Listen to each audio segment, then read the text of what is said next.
Grüezi and good evening. Welcome to the 5 o'clock news, live from Zurich here in Switzerland. As the safety measures have been loosened on the lockdown, garden centers have been stormed here in Switzerland. Layla made us do another Spartan race downstairs in the garage, and we have been using the ÖV, the public transportation, for the first time in 6 weeks. Sports. Nothing to report on, because there is none. To the weather. Layla, how is it looking out there? Yes, Mark, thank you very much. It's looking quite grim and miserable out there. It looks like there's a gale force wind coming along. The temperature is quite sticky today, 15 to 18 degrees. Take it back to the studio. Thank you, Mark. Hübsches Mädel, hä? Habe ich extra von England engagiert. Excuse me, what did you say there, Mark? I said keep looking. Forecast is in the future, you know? Yes. So keep looking. Thank you, yes. The further you look, the more forecast you see. Oh, good to know, thank you. That's it from the news today. Thanks for joining, and we will see you tomorrow.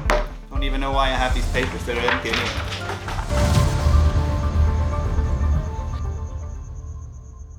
Buonasera! Quella. Wow. Not Italian, not French. What is it? Romanche. It's Romanche. What particular one of our friends will be very happy about that. Romanche is the 4th official language here in Switzerland, only spoken by 0.5% of the population. Here's a how did you know? Here's a did you know? That is a fun fact. That is a fun fact. Speaking of fun facts, we thought we'll mix it up this week a little bit since it's been a rainy week, right? We have nothing else to report on. Nothing's changed, really. Not much has happened. We got rid of a couple of niggly little things that aren't really worth reporting. So we did think we'd come up with a few fun facts about Switzerland, as well as Layla's first impressions, let's say, when you moved to Switzerland, to report a little bit about the place that we're currently living in.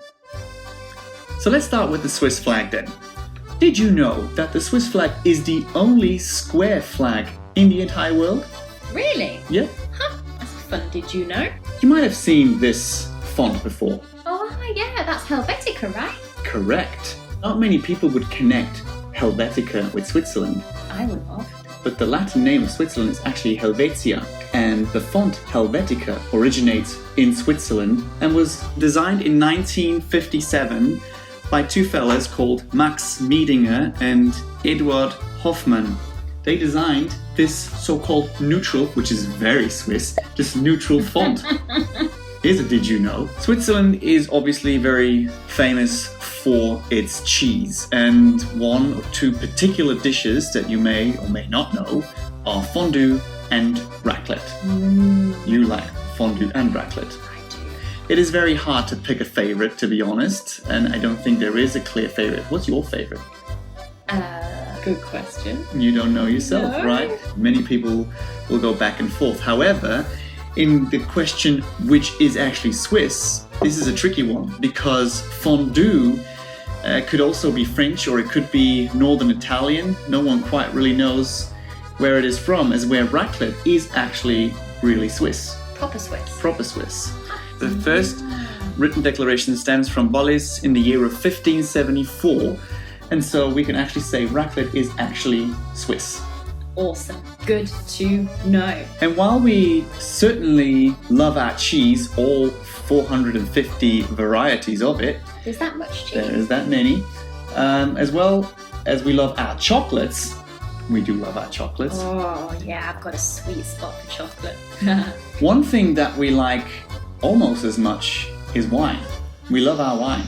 Yes, we do. In 2017, did you know, Switzerland was ranked 4th in global consumption of wine. Flippin' heck. Oh my. 37 litres per person per year.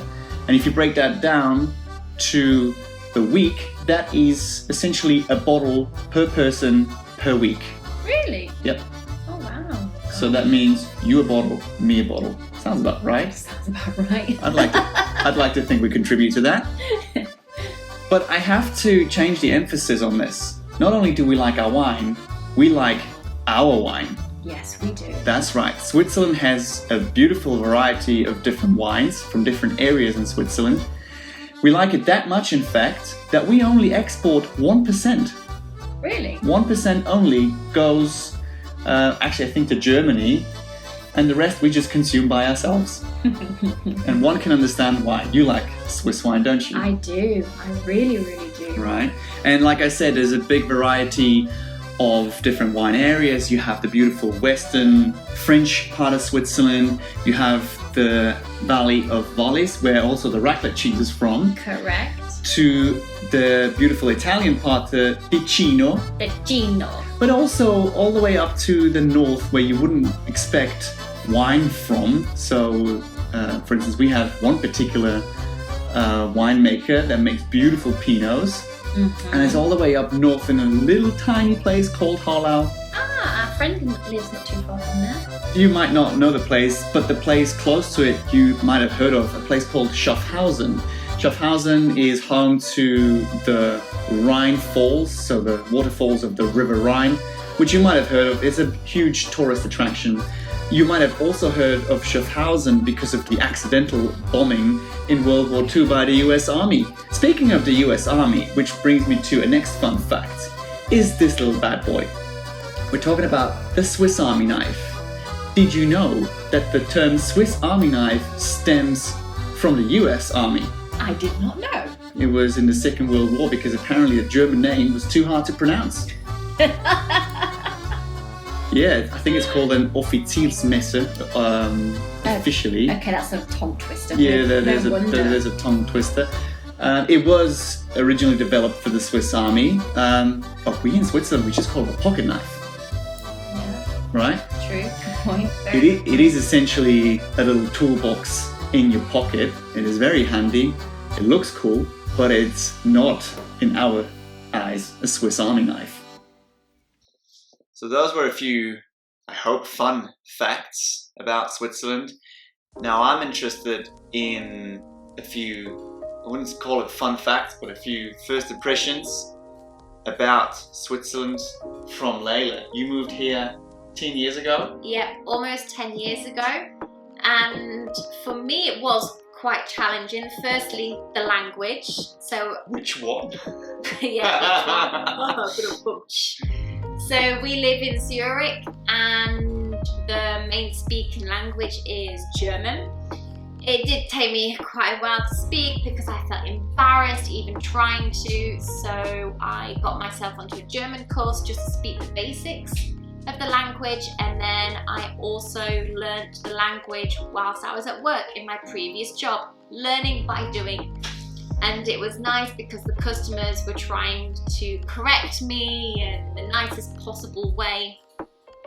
Your German is awesome, by the way, because here's what people need to know. She doesn't speak German. While you do speak German, you speak Swiss German. Correct. Which is very tricky because this isn't an official language as such, but you do speak Swiss German. Yes, I do. With a Swiss accent. Fun fact, here's a fun fact for you. When we went to Germany, they have actually mistaken her to be Swiss. So, here's to you. Oh, why thank you. So apart from the language, what did you notice right away? I noticed, sounds kind of funny, but all the cows in Switzerland have bells around their necks. I've never seen that before. What else would they have around their necks? Well, just a collar.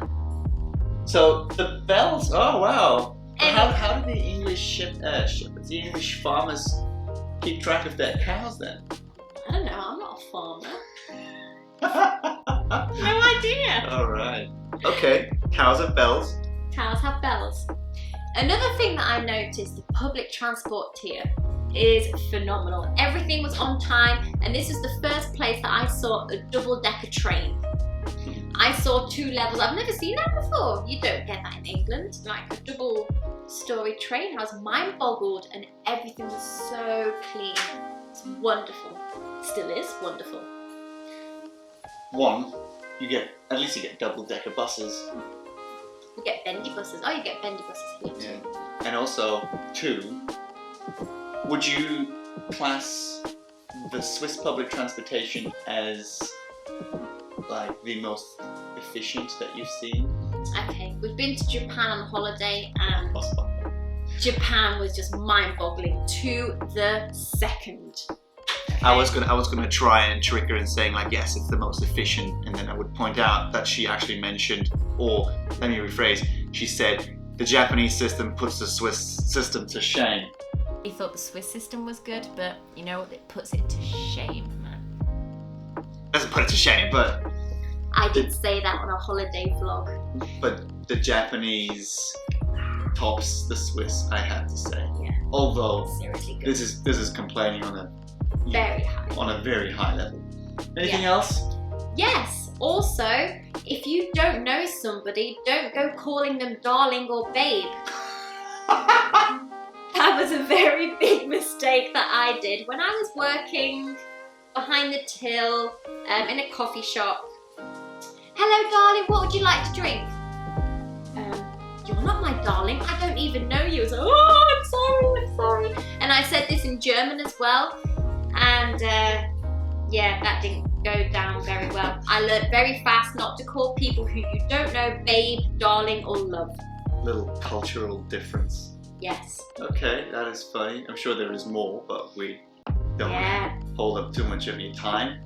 But thanks for sharing that. That is actually very funny.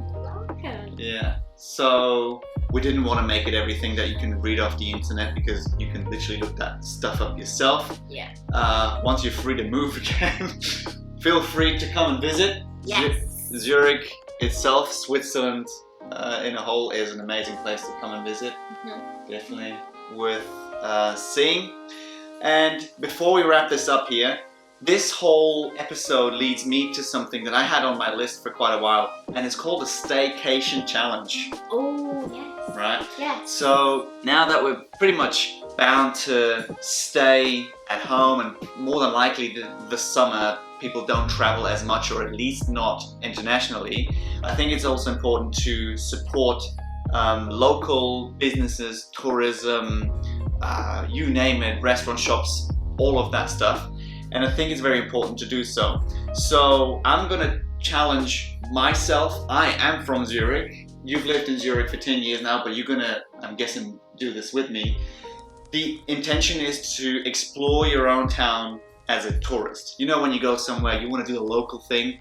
So I wanna flip this round and say, we're trying to do what a tourist would do when it comes to Zurich. So I'm gonna look up some of the hot spots and the highlights, and we're going to try and do them. Perfect. So we'll definitely document this when it is time, but we always need to wait a little bit. The staycation challenge. Think about it for yourselves in your area, or at least in your own country.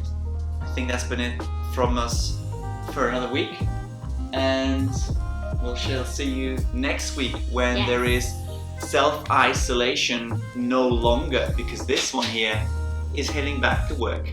Exactly. All right. All right. See you later, guys. Bye. Bye.